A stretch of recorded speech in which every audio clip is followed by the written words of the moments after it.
Hi, Mike Sarah here from Customer States. If you're searching for the highest quality additives, lubricants, or cleaners for your automotive, heavy equipment, agricultural, or industrial machinery needs, look no further than the Justice Brothers line of products. From lubing your chainsaw, performing a complete fuel system treatment and decarb service on a customer's vehicle, keeping that forklift forking and lifting, or just need a can of that famous JB80 penetrant to persuade a rusty bolt, Justice Brothers has you covered. Travis Ferris of Hit Distributing is not only Southern California's authorized Justice Brothers distributor, but also a great friend of mine.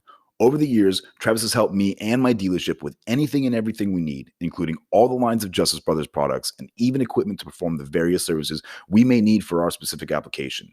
HIT stands for honesty, integrity, and trust, so you know when you contact Travis, that's exactly what you'll get. That, combined with Justice Brothers supplying superior quality automotive products since the 1940s and 75 years in the racing industry, you will have absolutely everything at your disposal to get the job done. Justice Brothers is proudly made in the USA, and they have a satisfaction guarantee or your money back. Justice Brothers has the best quality products over any other competitor, and they'll gladly tell you that themselves. If you live in the Southern California area, call my man Travis Ferris at 805-208-7818. And if you don't, call him anyway and tell him I said thanks. And visit justicebrothers.com to learn more about their complete line of products. Justice Brothers, America's brand for quality. All right, guys, welcome back. We made it to another Friday. You know what that means. Oh, yeah. Oh, yeah. 1, 2, 3. It's only 4 today. Only 4, no surprises. Oh, all right. That's good stuff. Thank you for joining us. This is the Customer States podcast, where we talk about everything in the automotive industry. My name is Mike Sarah. I am the senior master technician, shop foreman, transmission technician, the wearer of many hats, as we all know. To my left is Allie herself, the wonderful warranty wizard. What's up, guys? This is Allie Paul, and I have been doing warranty for the past 11 years. Getting it done. Yeah. It's good. It's good. It's good. It's fine. Good. Everything's fine here. We're good. And to my left is Jake Rikus. Hi, everybody. It's Jake again. I am a service advisor still to this day. Haven't decided to leave yet, but we'll see how long this goes. But all jokes aside, I've been doing service advisor work for almost 3 years now, maybe a little bit over. But been in the automotive industry since I was a wee little guy. So love cars, love the people, love the show. Thanks for tuning in. And to my left is the haggler himself, Kevin. Oh, that's perfect. The haggler. The haggler. I like that. Yeah. It sounds Kevin like a Bob the Dylan song or something. Haggler. I'm Kevin. I don't do anything in the automotive industry except harass it and give it shit and critique it and hate it.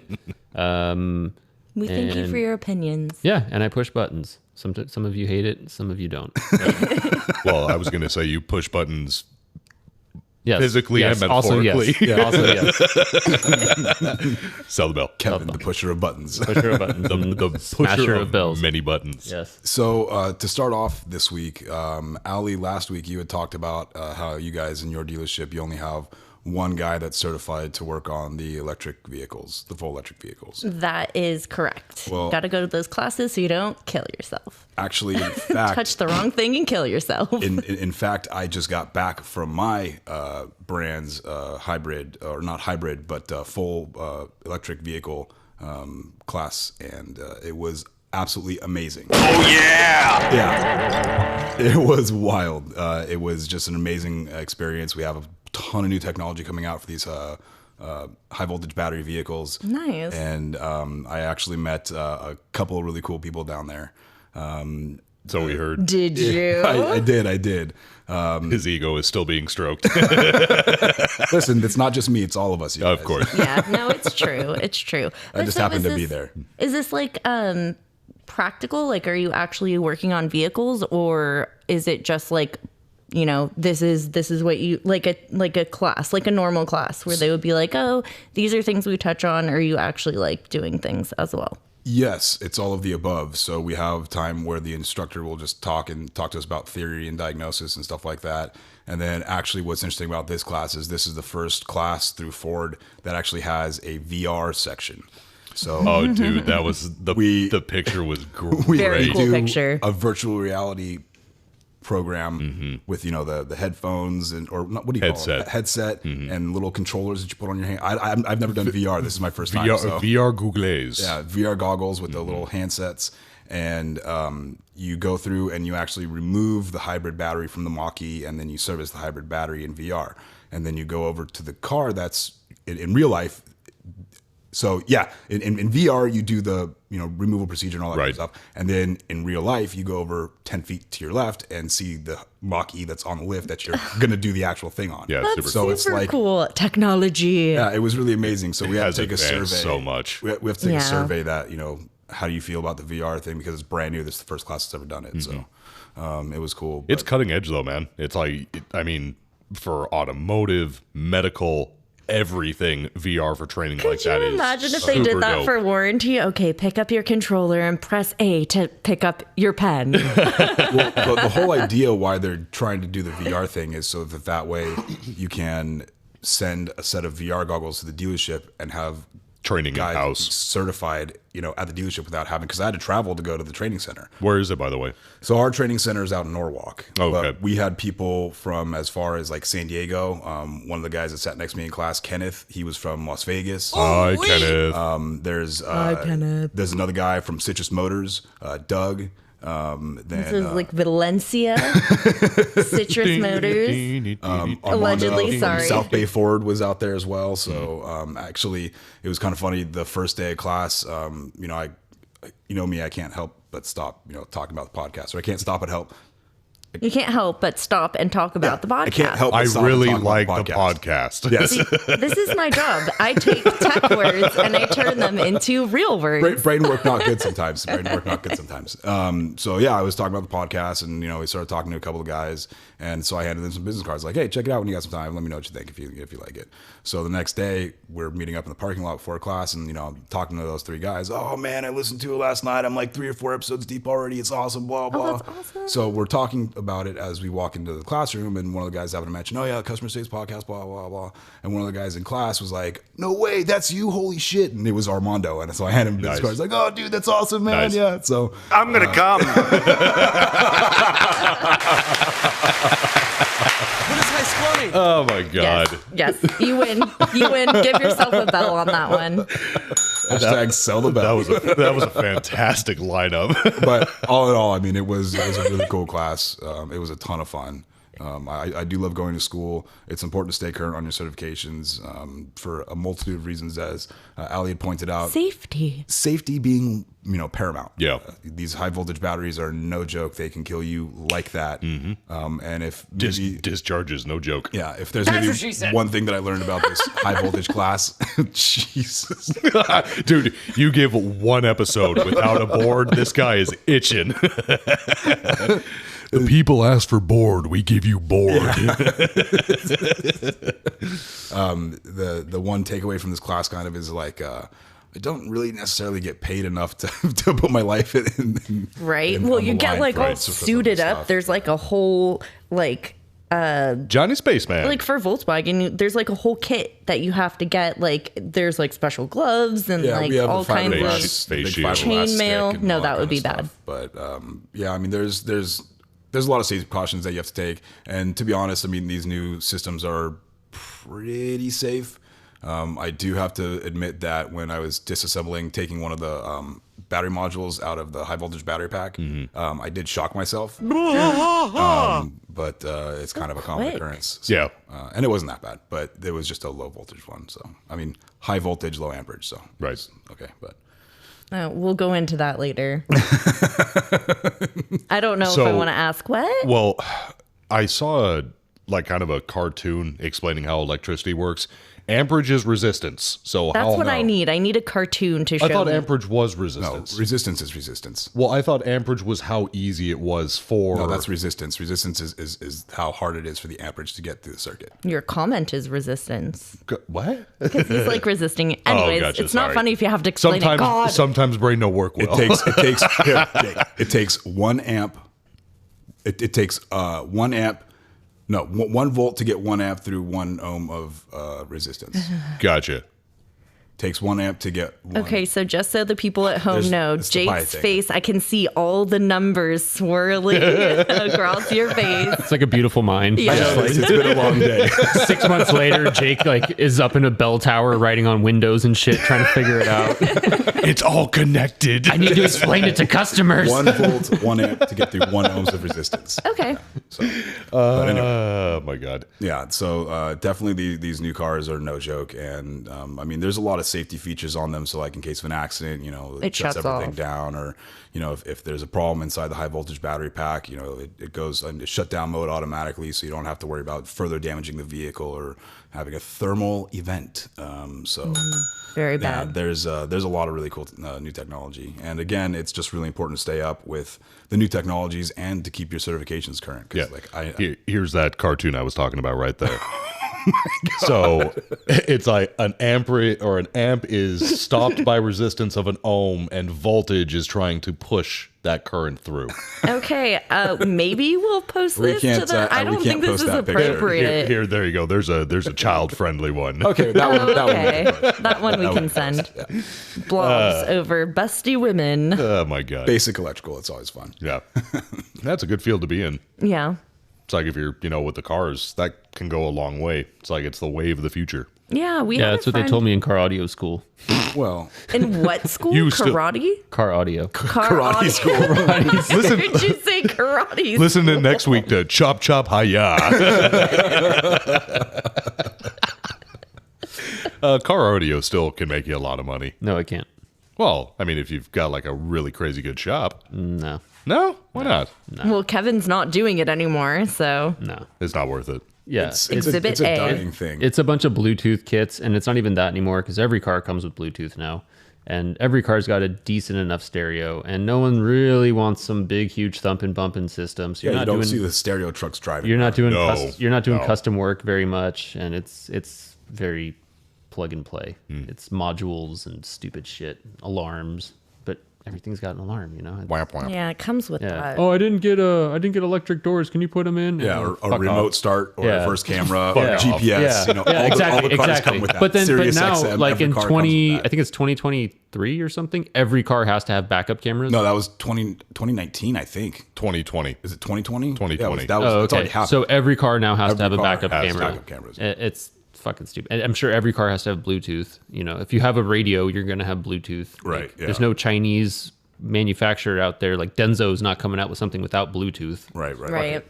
So So I actually have a question for Jake and Ali. Hi. I'm here. I talked about certifications, and so like in my car line, we have certifications for like a warranty administrator and also for service advisor. So, for example, I am a level 3 master service advisor, and I'm also like a level 1 or whatever warranty administrator. Do you guys have training like that? Oh for my your God. brands? Like I wish certifications and stuff. I wish my techs could do that. I wish there is cross training. Well, it's important for me to know how to do everything in the dealership, just for me, so that I know how everything works. But in case I'm asked to jump in and do something else or things like that. with my training on the service side of things. So I'm a master certified service advisor, and with that I'm required to have, X amount of hours with warranty, Yep. X amount of hours with parts, X amount of hours with sales, X amount of hour with managerial. It's like everything. So with mine, parts is parts, and they have a little bit of sales mixed in there. Sales is sales with a little bit of service mixed in there. Service is that and a little bit of warranty. With service, at least on our end, it's everything. So to hit the master level through our training, I've got to pass a warranty section. I've got to pass a parts section. Everyone calls me for that And these section. are all online tests. And Correct. Yeah, okay. So now that our classroom classes have opened back up, Right. it's a huge possibility that we may, or I, service, may be sent back out to do it in Irvine, but we'll see. Well, that's cool. It's kind of fun to go to the classes where you're off site. I kind of like it because you get to meet people. I get paid and that- I'm not at work. Field trip. and they usually give you lunch. Well, I But see, you do have to sit in traffic at the worst times of the day. Sometimes maybe good, sometimes maybe shit. Yeah. I just I'm enjoy meeting easily other pleased. And what about Phrasing. What about you? Okay, so I'm looking at Allie, by the way. Sorry. I was confused. So both car lines that I work for took out for any like considered like administrative person, they took out the master statuses. So now you're just certified or you're not certified. And I personally think that that wasn't a great plan because that made you work harder. Like Towards I those want to be certifications. I want to be the master warranty administrator or whatever.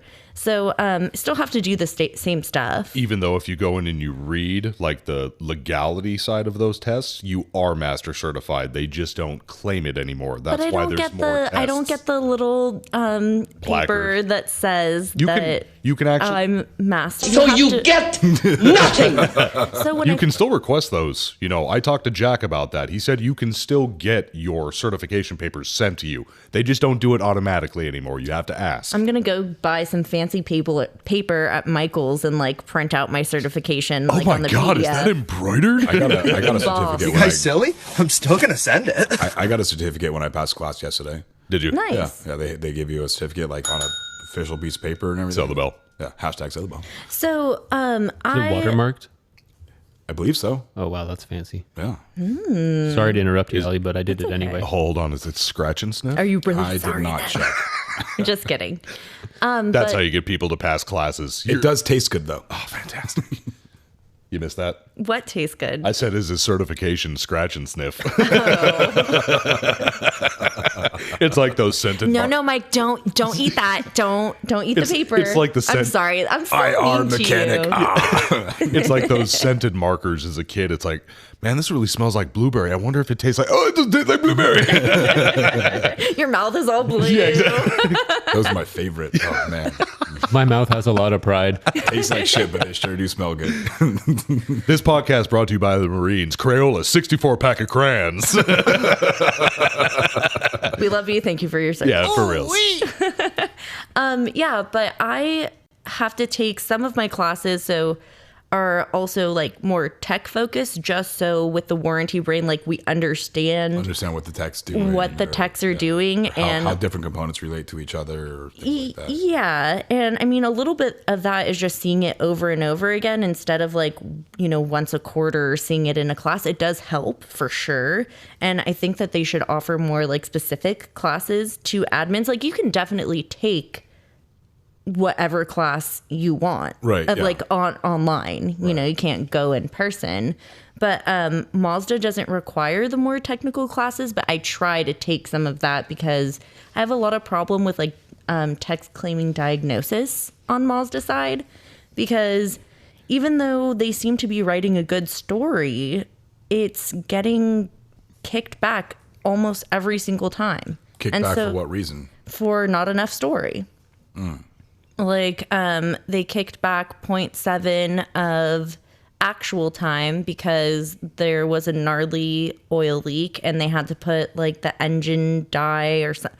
Is this how it Leak was detection written? powder? No. Oh, okay. I should have taken a picture. No, it said something along the lines of That's how I would write it. tech cleaned excess oil to like this and like that to review the like where the oil leak was.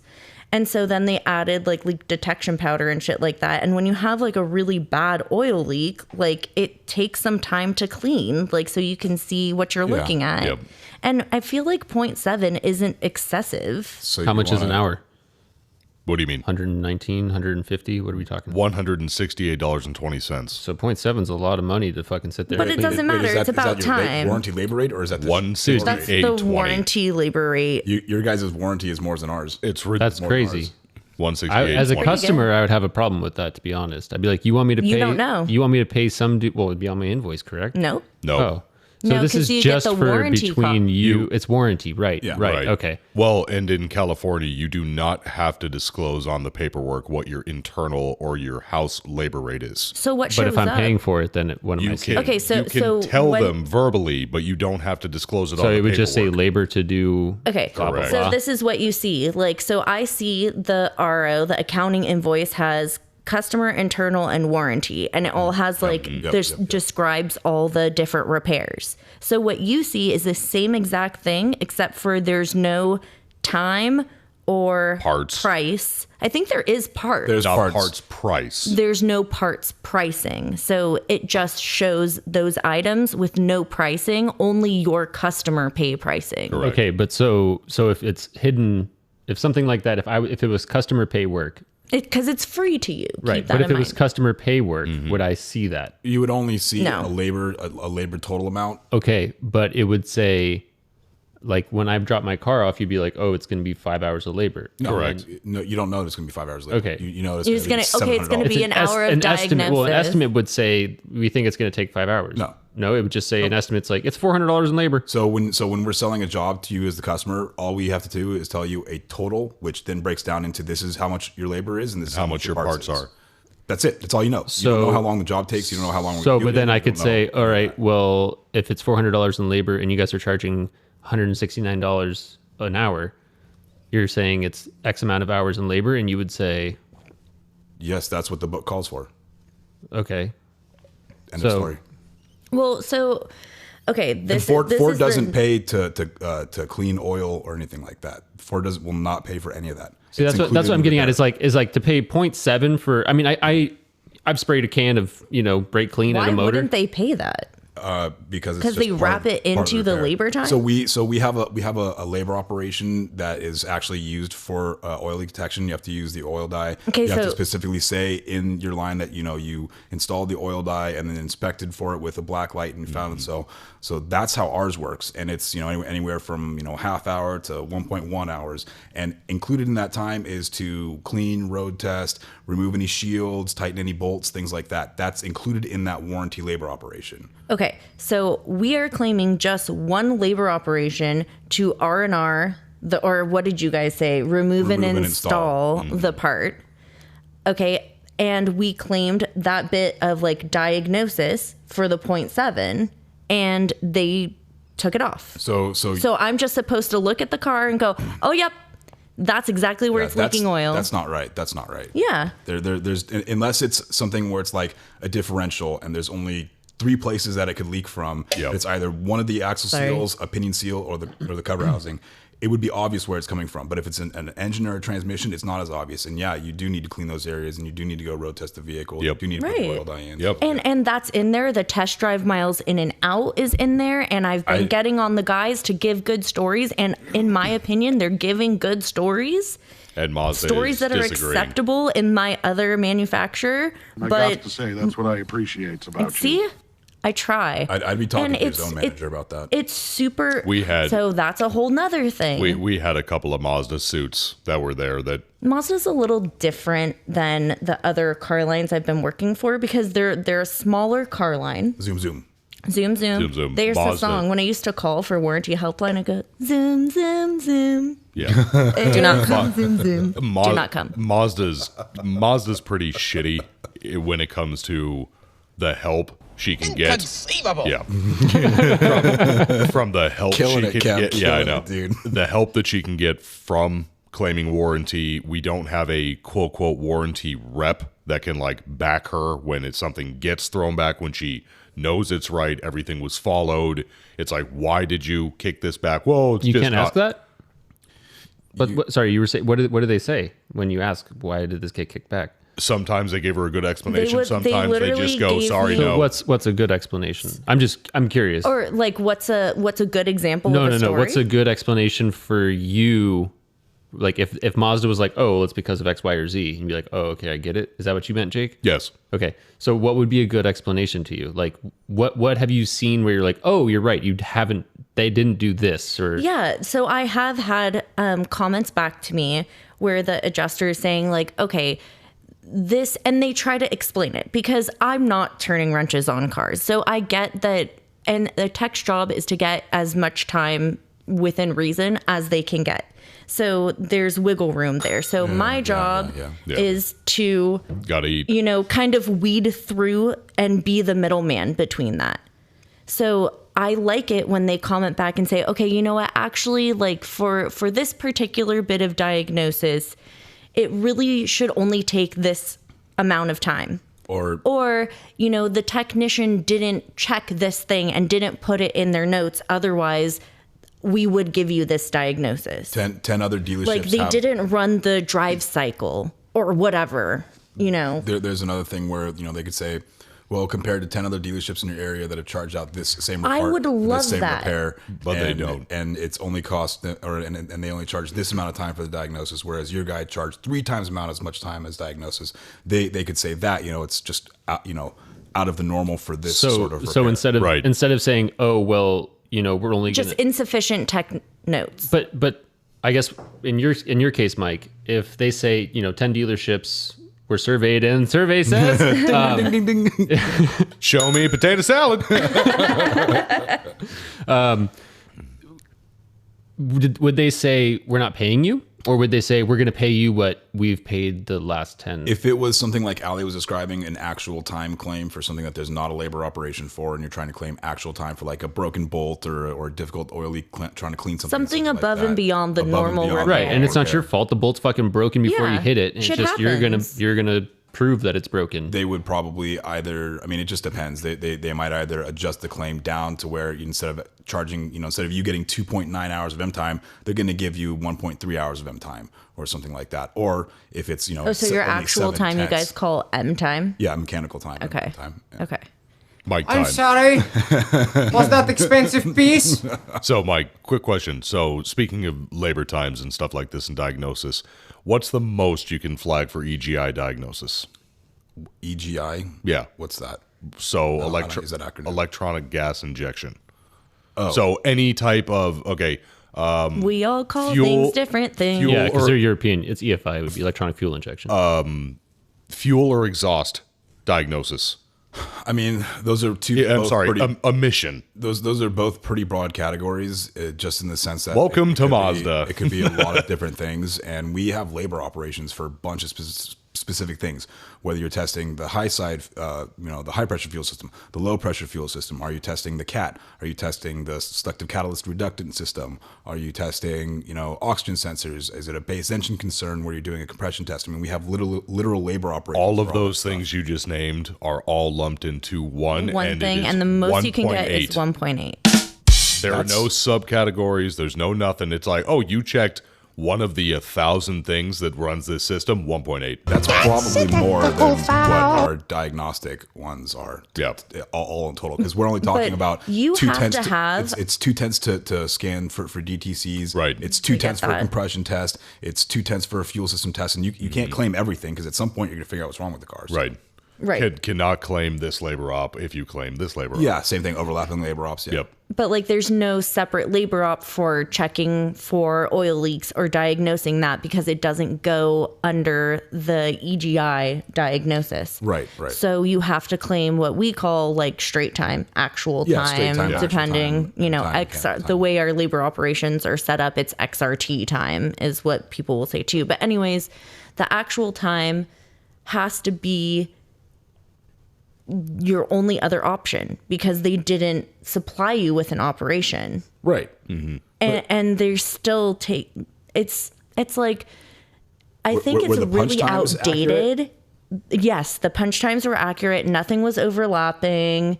And he had a story there. Ford tries to kick stuff with us, kick things back on us all the time for things like that. But we can usually go through in the claims and enter in an audit and, say something back to the warranty company or, Ford back to the warranty people and say, listen, we have all the documentation here, blah, blah, please review this. And they'll come back and they'll say, oh, well, blah, blah. And then if we still can't get there, then yeah, we can talk to our, zone manager or regional manager for our dealerships, and they can reach out to Ford and kind of say, hey, these guys, you must be looking at something wrong. I've had to call in myself for extended service coverages, things like that, where they want to try and kick time from me and how do you even justify that? It's all written right here. I don't understand what you're talking about. So You want to know what? Excuse me. You want to know what would be nice talking about warranty right now if we had Sam as a special guest. yeah, I'm trying Hi, to. Sam. Hi, Sam. I got to meet Sam in person. I have not yet. I have not been. She's so a delight. Lucky. She's a delight. Yeah, she's awesome. She's really, really good. She's getting better all the time. So she's learning so much. It's just absolutely incredible. So to try and compare here, let me see if there's an easier one. If diagnosis for noise and harshness. That's yeah. also a huge lump. Go on. For noise and harshness, the most is 0.9, correct? Or is it 1 hour? I'm going to go do that? 0.9. It's 0.9. So, Okay. so we have a labor operation for NVH, noise, vibration, and harshness, and one of the things is like a chassis ear. You know, what Right, chassis yeah, of are? course. Exactly. so That's part of that. Yep. our chassis ears road test, which includes a visual inspection and checking things out and stuff like that, is 7/10. Okay. And then if you road test the vehicle afterward to verify the An extra repairs 0.2. done, an extra 2/10. Okay, So so 9 yeah. tenths. Okay. And that's pretty much universal for a NVH concern. Right. Okay. Just curious. Yeah. And, Mazda is going through a restructuring too. So we're all trying to Sorry. be understanding. Like, I'm trying to, because it's really infuriating sometimes. Sometimes because, maybe good, sometimes maybe shit. yeah, I try really you. hard, but, they're working off of labor operations from parts in cars that like don't even exist anymore. So I think it would behoove them To update to that shit. update the system, Yeah. because it's also set up like a part driven system. Yeah. Yep. But a lot of those parts don't work anymore because it's just not being updated. And I don't know if that's because there's new models coming out or what the deal is, but it's annoying. But I know they can do it. Well, and that's like You can do it, Mazda. Well, and that's like with some of the PZEV vehicles that we have on the older Mazdas, the warranty search or the warranty time search only goes back so far. So what also gets really effing confusing is when they go, well, or Allie tells me or whatever. It's like, well, you just kind of got to match it up the best that you can with a car that is 4 years newer than it. Right. And it's like, just flag for it. We'll tell you if it's wrong. And it's like, okay. Get close enough. Yeah, exactly. Well, see, and that's not the way it used to be. here. Nothing is I need that. I need that for a real life application. All right, guys. Well, we're going to hold off here just for a second, and we'll be right back. But we got to... that is going to be staying. Jake, you have to pee? I don't, actually. I'm doing Mike, okay. Mike, do you have to pee? I'll have everyone know that Walkies? I am not the only person that pees on these breaks, okay? So That is true. I think, yeah, I have to pee a lot too. I have tiny bladder. Yes, you do. But Now everyone knows that. Hi, guys. we're going to say thanks to our sponsors real quick, guys. We'll be right back. Mike, what are you eating? That looks amazing. Oh, this? It's just a delicious El Snor burrito from El Ranchito Taco Shop. Is that nacho cheese sauce and hot Cheetos? Nacho cheese, hot Cheetos, and their mouth-watering carne asada. And I'm dipping it in their creamy guac. Creamy guac. Yum. Giggity. I guess this is a great time to remind everyone that if they're ever in the Inland Empire area, visit Ray at El Ranchito Taco Shop. Yeah, totally. Check them out on Facebook.com/Ranchito Elsinore. Or on their Instagram at Ranchito Elsinore. Now I want me some Elsinore burrito and some of that creamy guac. Giggity. I can always give you some of my creamy guac, Jake. Just ask. El Ranchito Taco Shop, Lake Elsinore. More than just great Mexican food. Mike, weren't those ads amazing? Those ads were absolutely amazing. That was my jewelry. If anything, Brushing against the can. if anything, Tessa's necklace. ads make me thirsty. Hi, class. Ooh, with a bottle opener and everything. Ooh. No, that was kind of fun. And I do want to thank Avery. Avery bought us this round of drinks for this podcast. Thank you, Avery. Avery hails from Beach Ford in Myrtle Beach. Myrtle. Is that in Florida? No, Wisconsin. Oh, I knew that. No, it's Florida. Yes, it's Florida. Oh, fuck. I was like, okay, yes, it's Wisconsin. That's what she said. This is a milestone. I want you all to know. No, it's just a regular stone. It's a Sweet Jesus. This is a milestone. No one is drinking the beverage that shall not be named. Who was the guy who said that we needed to drink something different because this round or this sip This goes is for out you, to him? buddy. Oh, I think Terry was talking Was about. that Was this was it Terry? Terry? He wanted us to review a new Back it cocktail. up, Terry. He wanted us to Oh, review a this is new not a cocktail every week. cocktail. Oh, And right. I I actually got have to to say, agree that's with what I that. I think. appreciate about you. Terry, thank you. That's All right, that idea's coming. so this week's episode is brought to you by Delicious IPA and Stone. Yeah, it is delicious. This is my normal jam, but it's 7.7%. It's good shit. Yeah. Buckle up. Can't really do a podcast just drinking them. Yeah, well, Yeah, you can't. But here we go. Here we go. Here we do it anyways. So coming back from the lovely break, Do not come. Hey, careful, man. There's a beverage here.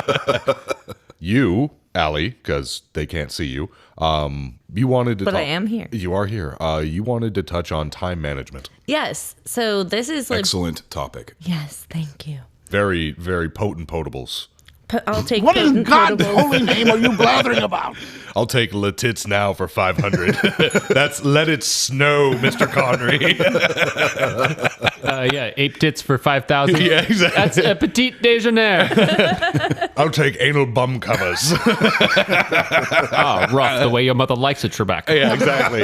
It was in your mother's handwriting. Okay. Anyway, And that's been our SNL podcast. Yeah, that's great. No, I feel like. Speaking of time management. Yeah, speaking of. here we go. Completely off the fucking rails. Oh, man. And that is a big thing about time management. Someone comes up to your desk, a friend, you're chatting, you're whatever, and boom, it's 30 minutes before the day is over and you didn't get your shit done today. Yeah.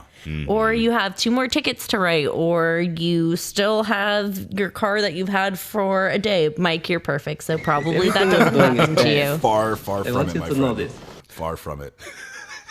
But yeah, so I have a few little jot downs about like time management, because for me, like if I don't manage my time properly, it's not getting done. Mike, It's not you know getting how paid. you're the People are man. mad. You know Hello. how you're the man of many hats. Okay. Wait, Allie. Yes. Allie, your voice got really, really deep all of a sudden. Like you were in the middle of a sentence, and then all of a sudden it just like dropped like 8 octaves. Did it? Yeah, and then I couldn't understand what you were saying because it was almost like you were like double speaking or Oh, some because shit. fucking Jake's talking over me. Oh yeah. Is that what it was? Not Mike's like, ring the bell. not to interrupt you, but here I fucking go. Again. 60% of the time, man. it works. Yeah, it's every kind of time. like I'm at the dealership. No one's So you were listening to me. saying something. Yeah, so with the time management, if it doesn't get done, like, you know what? Fuck you. Okay. Yep. I'm gonna grab my beer now because I gotta deal with this bullshit. All I was going to say is you're the lady of many lists, just like how he's the man of many hats. That Everything you're doing is bad. I want you to know this. Jacoby. Listing it up. Jacoby. so that is Jacobo. like some tools to use for time management. Is Yeah, the Jake knows. Kono, Jake knows. We told him.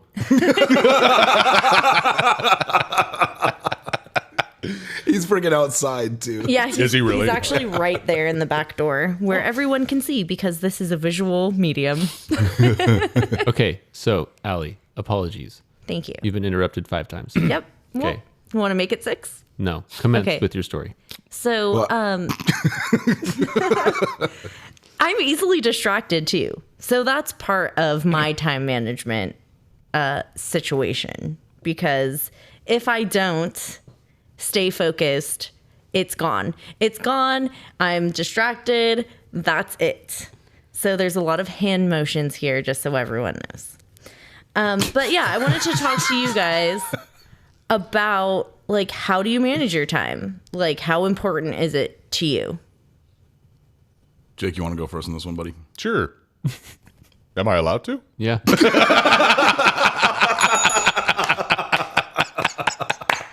Yes, man. with our collective permission, you may now speak. The hive mind has decided. And that's when Allie quit the podcast. Oh my God. Don't go anywhere. Don't go Goodbye. anywhere. Love you forever. Goodbye forever. I was going to say, when I interrupt her, it's a punching bag moment. When you guys interrupt her, it's fucking funny. It's not funny at all. I wasn't trying to interrupt. You're I was trying to- We're good. Interrupting cow moo. There's a joke there somewhere. Anyways, so time management. Moo. Moo. I'm Okay, so one time, see how I did that? I went Yes, points. show me a potato salad. Generally speaking, I'm pretty good with my time management. As long as I work with Joe, who is like really, really scatterbrained when it comes to that, and that's the service writer that you work with. Correct. That's been there for long time, forever. and I don't even think it's really necessarily what he wants to do, but and not being mean with this, but as you get older, you kind of lose your edge type of thing, or the ways that really worked for you. And as stuff progresses or changes, you have to kind of progress and change with that, or you're kind of left in the dust. We'll see it with him. It's like his stack of work piles up, cars aren't getting washed. He's asking our dispatcher to do certain things. And I don't ever want to become that, because that's when you get stressed and you're all over the place. So generally speaking, when I get real busy like that and I'm like, okay, I'm falling behind, I will pause, even though it's at most times, I get 2 to 3 minutes where it's like, there's not a customer in front of me. I will lay down all of my ROs that I still have open that I need to close. I will look, it's like, okay, this one was open at this time. This one was open at that time. I'm going to push these 3 off to the side because they've only been here for X amount of time. And I've got to put all of my effort into closing these, calling the customer, making sure it's washed, etc. So I'm pretty good at weighing that, I think. I mean, I found a pretty good medium. That's good. With the new manager, he's changed a few things, and I've talked about this. The one thing that I do like that he implemented is he made us all through Google OneDrive an Excel sheet that updates right at that point.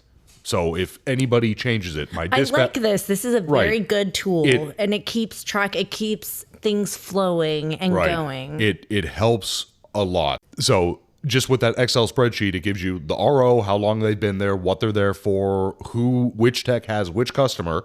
So if you're like, oh my God, how long has this been here? Or who's got this job? Instead of leaving my desk to go find out, because when we write the tickets, they get handed out, but my dispatcher has all that. He's in the other office. So instead of getting up and be like, okay, this one has this one, blah, blah, blah, blah, blah, I pull up the Excel spreadsheet and it's all right there. Each tech is color coded, so you know who has what. It's color coded to if it's being worked on, if it's already been picked up, if they have upsells.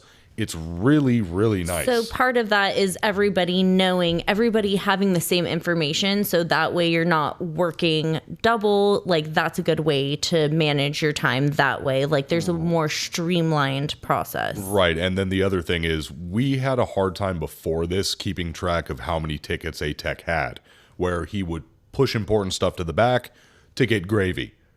That is stopped. Because with this Excel spreadsheet, if one tech has 7 tickets that need to get finished, he's cut off. That's fair. That seems fair. That's how it should be. What do you think? You're a tech. You know stuff. I don't even understand how this can be a problem at your dealership, because literally all of the problems and things that you just talked about are all taken care of by our electronic repair order system. CDK, which That's offers, huge for us. Which we don't have. CDK, I think we're gonna get there. You can tell how many tickets a tech has.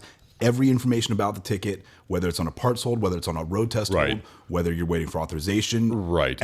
Everything is right there. I mean, and all of those problems that you've just talked about would be completely gone if you guys just got it different. You got to remember, though, dude, from where I work at, and that type of stuff takes money to implement, there's your hold right there. A shift is coming, though. It is. I really do feel that way. So give him the credit. We will get to that point. I know we are going to get to that point, because with a new manager and what he's had at other dealerships, he has good stuff planned. I'll give him that. It's like when all you guys are riding 30 cars a day, you guys will have plenty of money to start spending on new equipment. Exactly.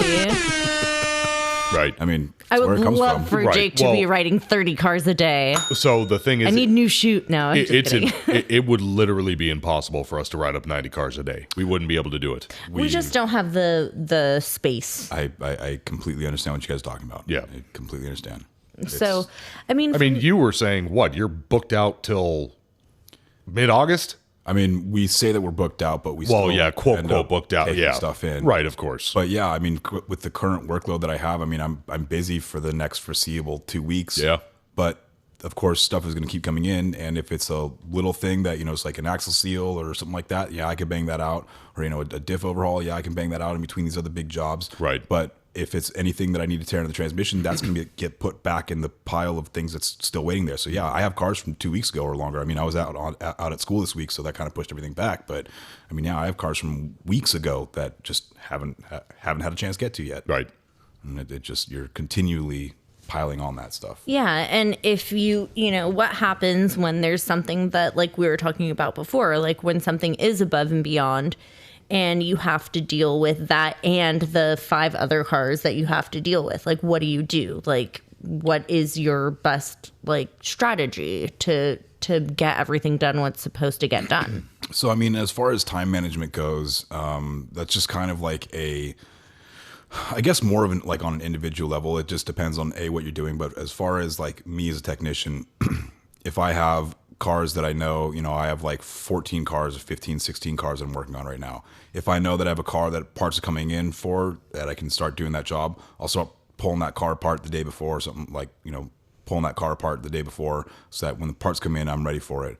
Or, if that part's not going to be in for a month, I'm going to push that car out of my rack. Now, the other side of that is if I'm juggling 3 different vehicles at once and I have 3 different tickets that are all warranty that I have to run time on, I will literally set a timer on my phone or on my watch that I need to have, 1.5 hours run on this ticket. And I'll let that ticket run while I'm doing whatever else I'm doing in the shop, whether it's working on one of the 3 cars in my stalls or fixing a water line down in lube rack or something like that. I mean, I'll just let the timer run on the ticket, come back when the timer comes off and click off that ticket and click on, log on to another ticket. Yeah. I actually do something and I write similar. myself notes. I have a whiteboard on my stall that has not only pertinent information for the dealership, but also tools that I need to buy and little notes like, oh, so-and-so needed to see me in lube rack, or I'll send myself text messages too. That's another good thing. So. Oh, that's an interesting tactic. Yeah. I'm a list maker. I have so many lists. I'm not good with lists. You're not a list person? Oh, I'm a list person. I see a list and many immediately lists. I just don't want to do anything on there. So to be honest, I just keep it all up in my head for the most part. So that's why I make lists, because my memory is not there. Her memory is there. Okay, my memory's there, but I remember different things that is sometimes Sometimes maybe good, sometimes shit. I was just gonna say that. Okay, so a lot of times people will be like, babe, okay, how am I going to remember what vegetables I need from the grocery store if they're We're not on a talking list? about vegetables, Jacob.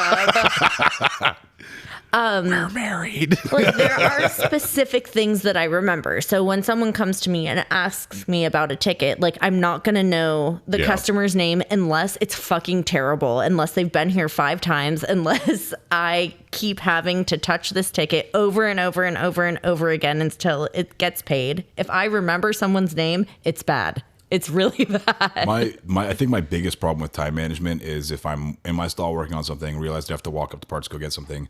On my walk from my stall to parts, I'll get 2 phone calls and 3 technicians that need my help. And then when I'm done with all that and I continue to walk parts because I remembered I needed to go to parts, by the time I get in there, I can't remember what the fuck I was going in there for. I have to go back to the place I was before to remember why I was there in the first place. But yeah, I can totally relate to that. And then I realize I'm in parts department and then realize, oh wait, I really need to go to the bathroom. Oh my gosh. Oh, too late now. I can relate to that too. That's too funny. To the point where my coworker will be like, didn't you have to pee a half an hour ago? Well, also, yes. Oh yeah. I have to remind you all the time. To eat, to pee. Yeah, we'll get home off of work and she'll go, man, I really have to pee. I'm like, okay, go pee. 45 minutes, I'm like, did you go pee? Oh my God, he didn't. But so the lists are a big thing for me, but also the derailment. The derailment is something, and that's why the list is important. It's ever important for me because I don't remember it the same way that you do, because I'll have, my daily work that has to get done every single day to make sure that it's in before pay period or whatever. Yeah. And then I also have, hey, is this covered? What's your opinion on this for Goodwill? Or I'm trying to figure out this labor operation, or because we don't have bookers at our dealership. So you know how you say you wear a lot of hats? Like, I guess I wear more hats than I think I actually wear sometimes. Yeah, for sure. 100%. Yeah. And a big part of this and why I wanted to bring this up is like, I bring that shit home. Like, okay, so you're trying to manage all your time and think for the next day, like, okay, next day I have to do this, and this. And I'm literally thinking about that before I go to bed. Like, as I'm laying in bed next to Jake, cuddled up, I'm thinking about all the shit I'm going to do at work the next day. I do the same thing. It's very unhealthy. It is. Super unhealthy. And see, with me, I'm thankful with that when I am like, because Jake is the king of compartmentalizing things. Yes, as we've learned from previous episodes. Yes. so. It's up in the attic, double duct tape. So Do not come. Do not come. God, that is just Uncanny. fucking uncanny. That wigs me out. First one is Kamala Harris. The second one is Ali Paul. That's that pronunciation was for you, Eric. Kamala. I still think I have to go back and listen to that episode. I don't remember saying Kamala. I'm gonna come. So, splitting from time management, but since we were talking about electric vehicles, so little news segment, which I found We interesting. need like Relevant a sound for news. this. Relevant new, yeah, bum bum. Yo, that's a long time ago. Don't do that to me. What? That's That 5 sound pages clip. back. That sound clip is like Rev 1, Rev What one. does that mean? Revision 1. Oh. The first. How about this one? I need about 350. $3.50 worth of news. Go Jake. Go Jake. Go. Okay. So just going through some of the headlines. One that I found interesting. So, and my apologies if I can't pronounce this correctly, but it is Pininfarina Battista. So this automaker, and Kevin, you said this was you told me a little bit of information about this. Who did what for Bugatti or something? No, Ferrari. they used to do the coach works for Ferrari. Coach works for Yeah. Ferrari. Okay. Ferrara, yeah. I do remember something. So this car, allegedly, what they claim, will have 128 million different design possibilities. So Mix and match. yeah, exactly. So besides the fact of how it says here, just this is some of the things that will come with this car. It's 1900 horsepower electric, is what they claim. You can go. Wow. Yeah. So That's guys silly? astronomical. so it's 24 hours of charge for 1 hour of drive time. 20 minutes of drive time.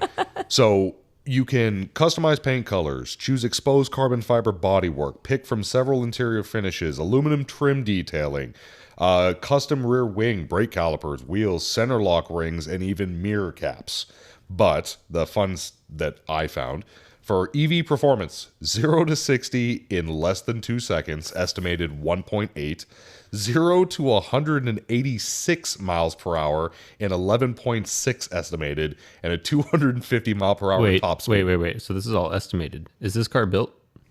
Oh, is it a it's concept? prototype, yeah, it's If this is just a fucking CGI or a shell, and they're guessing in 10 years when they figure out the technology and come out with the car, that's what it'll do. Batista orders have already begun. Oh wow.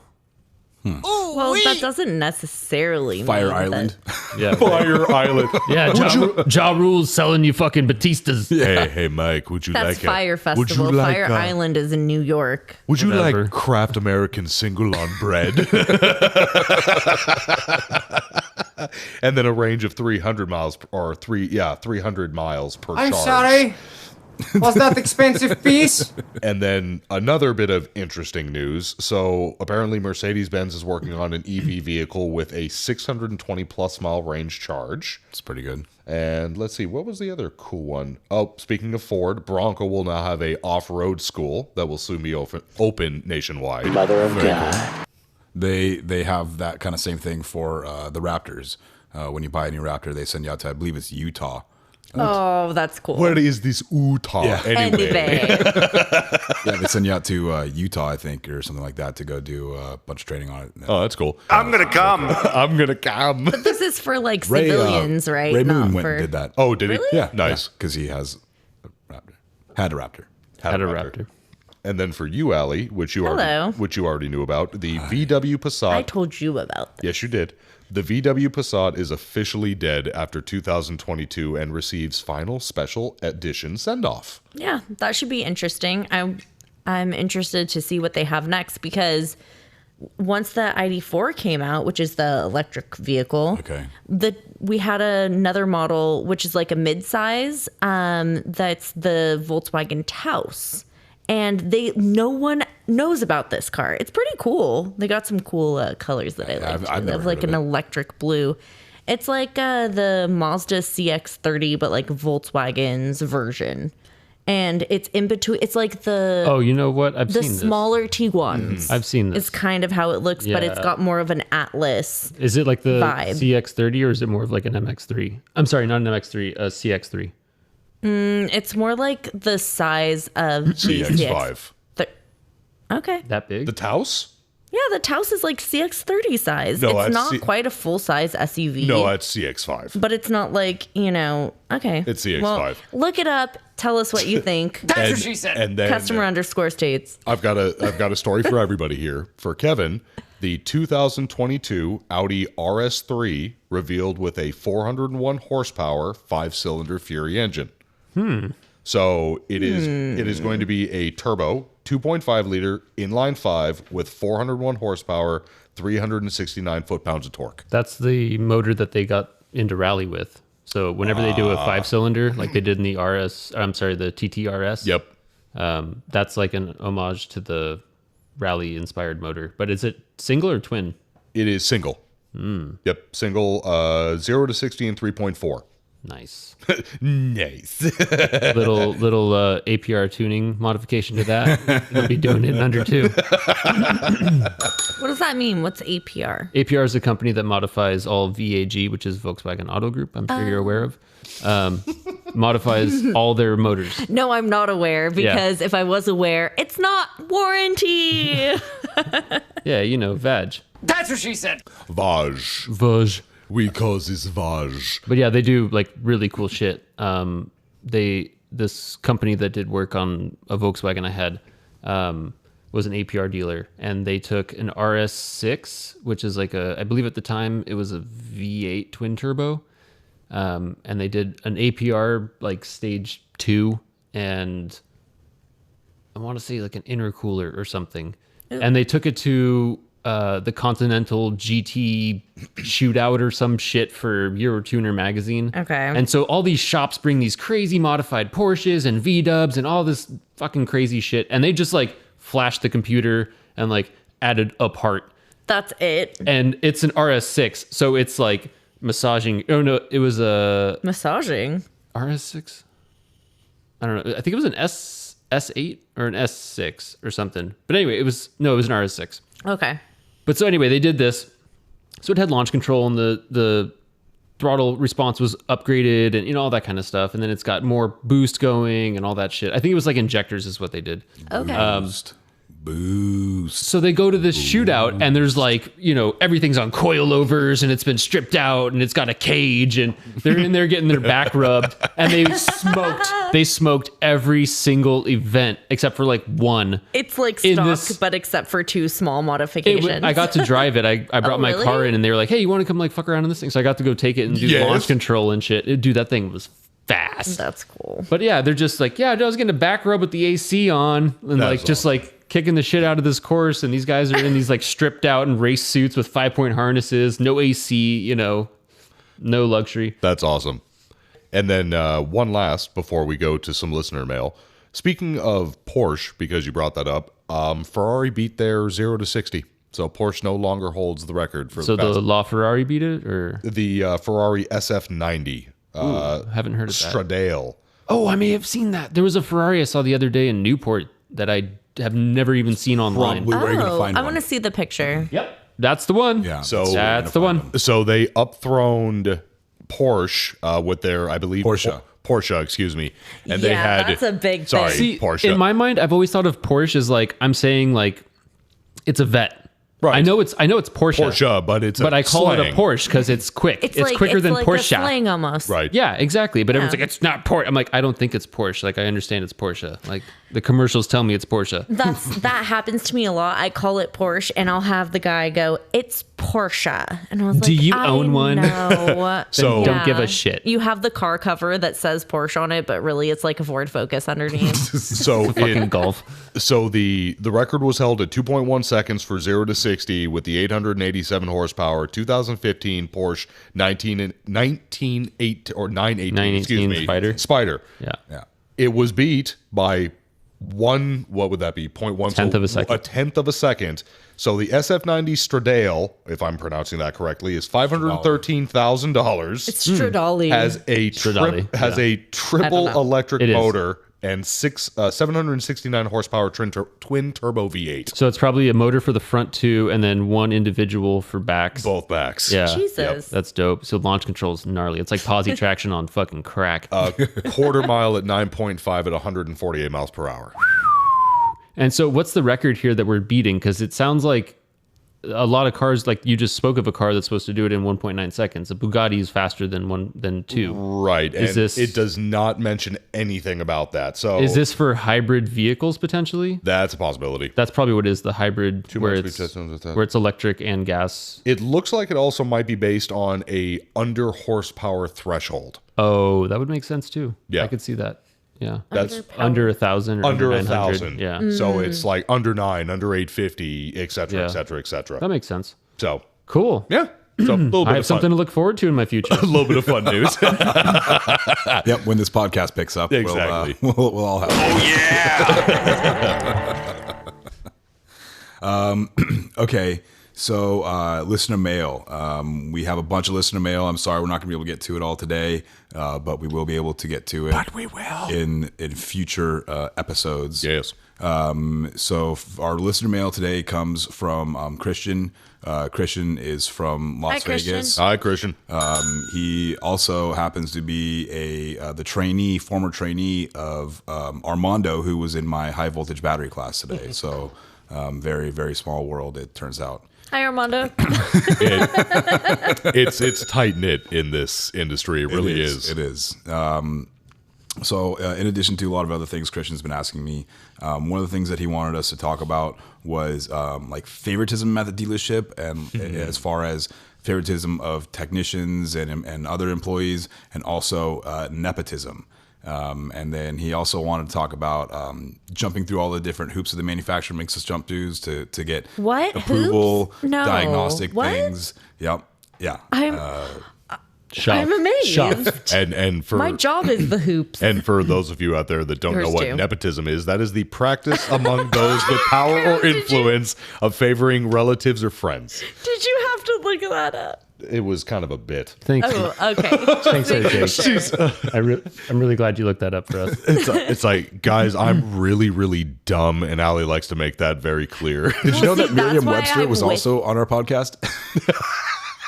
That's why I'm with you, because I want to feel more powerful and smarter than you. Nepotism. That's not what that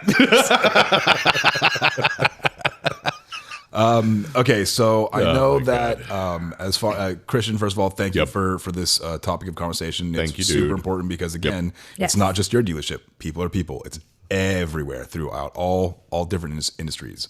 Favoritism and nepotism are kind of two separate things, but they can be related in the sense where you're favoring somebody else because they're Seniority. Because of their Seniority, relationship. How long I've known you as a person. Yeah, and then the same thing with trying to hire in. There's three. There's three good service advisor positions, or three good potential service advisors that you've hired.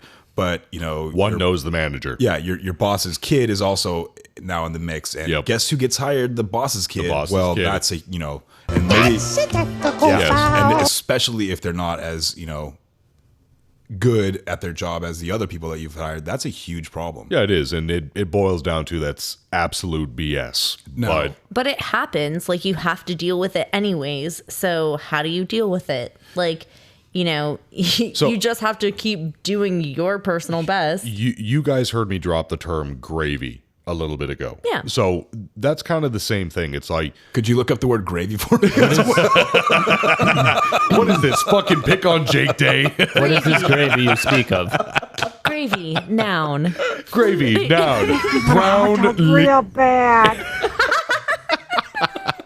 It's my favorite. So, God, I love you guys so much. I love you. I love you both. I love you both so much. I've had 2 beers. Yay. I love you, man. Yeah, calm down there, Allie. These are 7.7s. I told I you. know. So, gravy is a term that's tossed around a lot at the dealership, and everybody knows the term, but That's what she said. we have techs that have been there for a long time. So don't get me wrong. There are certain things in certain times in certain places for where, quote, quote, not even favoritism, but you want to hook up your tech who has been there, who's helped you through hundreds, if not thousands of issues when you needed it. That's fine. But when it gets to a mentality of where it's like, well, I've been here for 35 years, so I'm entitled to this. Nobody is entitled to anything. No. Period. Yeah. It's like, I get it. You got great experience. You've been here a lot. You have stuck with us through thick and thin. That's enough of a reward. It's like, you're a hard worker. You're good at what you do. That's why you still have a job, why you make the money, and why you can turn a total BS job into a gold mine. And that's cool. But it's not fair to everybody else, and it shouldn't be looked at that. And like you said, it happens. It's natural. I think legitimately it happens unconsciously sometimes too. But I mean, I'm sure, like, okay, so you and I are obviously in a relationship and we work directly together. Right. But I feel personally that I try and go out of my way to expect the same thing out of you that I expect out of the other service writers that you 100%. work for. And you may even get it worse because I talk to you about it when we're not at work. Right. But I told you when I first started working there, that's what I wanted. I'm like, I don't want any special treatment. It's a job. It's like, at home, I'm your person. At work, I'm your employee. I'm your underling. I want to be treated the exact same, because if you don't, I will not learn and I will not get better at what I do. So part of the thing that I think that Christian was also talking about with the favoritism thing is like, because he's a technician, as far as like divvying out jobs. Well, how come this guy keeps getting this job, or you know, I wanted that job. Well, you know, did you diagnose it beforehand or whatever? One of those things. However, I can see a situation where, oh, you know, this guy keeps getting all these jobs. How come I don't get any of those jobs? Well, because the last 3 that you did came back on the hook because you messed them up, maybe, or something like that. So, you know, we're going to give it to somebody who we know that can get it done, or, you know, it's a more difficult job. You're not quite up to that level yet. So, I mean, it can be almost a perceived thing too. Now, again, but if we give someone the benefit of the doubt and say that, okay, like there is something seriously unfair happening here, like what would you do in that situation? I mean, it's then up to the management. And you have to lean on your manager. You have to lean on the management, and it would be where the manager and the shop foreman and, you know, the service advisor that maybe is feeding work to somebody or something like that would all sit down and have a meeting and be like, listen, we've noticed this. We've gone through all the repair orders. We've seen that this is a constant cycle with you guys. What's going on here? Right. And then you have to address it for what it is at that point that you find out. Right. And come at it in a level head too. Oh yeah. Oh, of course. It's easier said than done sometimes. The other thing you have to realize, or what I don't think a lot of people do, as a dispatcher, if you know what you're doing, that is a insane position of power. An insane position of power. Like I said, within reason, it's, you know what I mean. It can be, but it shouldn't be. Correct, right? But like that's what. And real quick, with Kurt, my dispatcher, our dispatcher, he's a great guy, and he's not really. He's become a fantastic dispatcher, but to start with, he had no dispatching experience. But what I try and explain to him is, I'm like, dude, if a tech walks into you and starts bitching at you, or this, that, and the other thing, it's like. It's like you are handing out. He's not biased. He doesn't have favorites. It's just I am handing out jobs as I see fit. It's like you just got this. He's had nothing but BS, so I'm going to give him something good that might possibly have something. That's the thing. That's what I mean by power. It's a really shitty position and a really good position at the exact same time. You have to have a dispatcher that knows what's going on. Correct. That knows the shop, that knows the jobs, because that is going to be where people start thinking, if you have a dispatcher, that's going to be where people start thinking, well, this guy's getting all this stuff and I'm getting shit, or, my hours are crap and this guy's got a bunch of hours. So that's where all that, kind of stems from, is when you have an actual dispatcher. We don't have a dispatcher at our shop. Oh, okay. But so how do you just do it like, okay, the next person's up, like they have enough departments where it's like it can pretty much be divvied. I'm just assuming here. So like we have folder, hanging folders. Oh, okay. So like there's a folder for lubrac and an area for heavy line, an area for so trans. when you're done with your job, you go grab something from that folder. When you're, so like Eric and I are kind of like the department heads for our department. So like we'll divvy out the work and we'll figure out what's going on. My guys don't do any diagnosing yet anyway. So, but for the most part, everybody else is kind of autonomous. You pick the next one up out of the rack.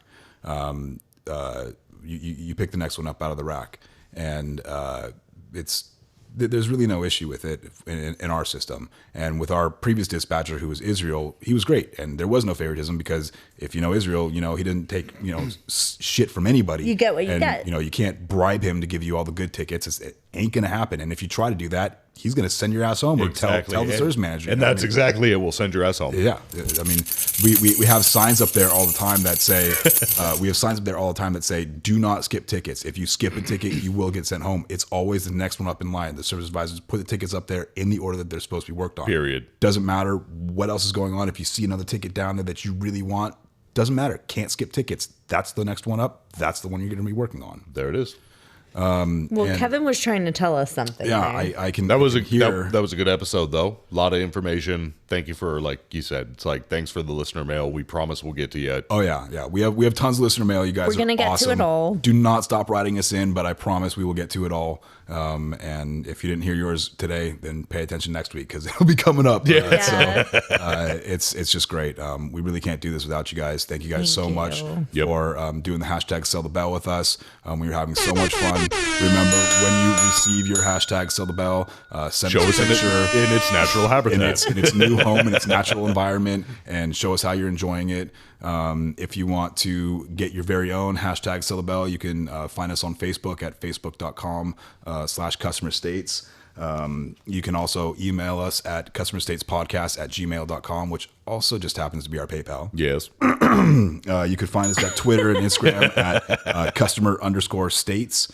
And again, I cannot thank you guys enough. Not only you guys in the listening audience, but Ali, Jake, and Kevin. Man, I love you guys. This is so much fun. Right back at you, buddy. I cannot wait to do 18 more podcasts with you guys. 18? Are we on episode? This is going to be episode 18, guys. Nice. Seriously? And we're going to have to swap over to season 2. It's like that was season 1. We'll just continue with season 2. Let's do it at 20. You want to do it at 20? Yeah. 20 it is. Wait, so are we going to take like a break? Nah. No. Oh, okay. Ain't no rest for the wicked. Come on, child. I don't know, guys. I'm going to get pretty busy in festival season, which is now October till November. So. We may take a slight hiatus, but we still need to discuss it between us. It's going to get crazy. So we are looking for producers now. Hey, and let's be honest, I'm not a producer. I'm just a fucking button pusher. And You are a producer. No, Mike's the producer. Trust me. Like, I don't produce shit. Mike's the one that does all the work. I guess I could push the buttons too. It's okay. Another hat that Mike wears of his many hats. I just get to push the buttons. Mike is programming and all that shit. But anyways, guys, thank you again so much. Mike, thank you. Ali, thank you. Kevin, thank you. All of our family out there that listens, thank you so much, guys. Keep writing. Send us letters. Support us if you feel like it. And we'll see you next week. Love you. Hi, this is Mike Serra from Customer States. Matco Tools is one of the best tool companies in the industry, and Nick Lowridge is one of the best Matco tool distributors. Nick can get me anything I need for the shop or for at home. From oil drain pans to beef jerky, Nick's got what I need on tap. Nick works in the Thousand Oaks, California area, and you too can get whatever you need by calling him at 805-796-7323. And if you're not in that area, call him anyway and tell him you heard about him from the Customer States podcast. And then You can hop on to matcotools.com and find a Matco Tools distributor near you. Matco Tools. Service, trust, results.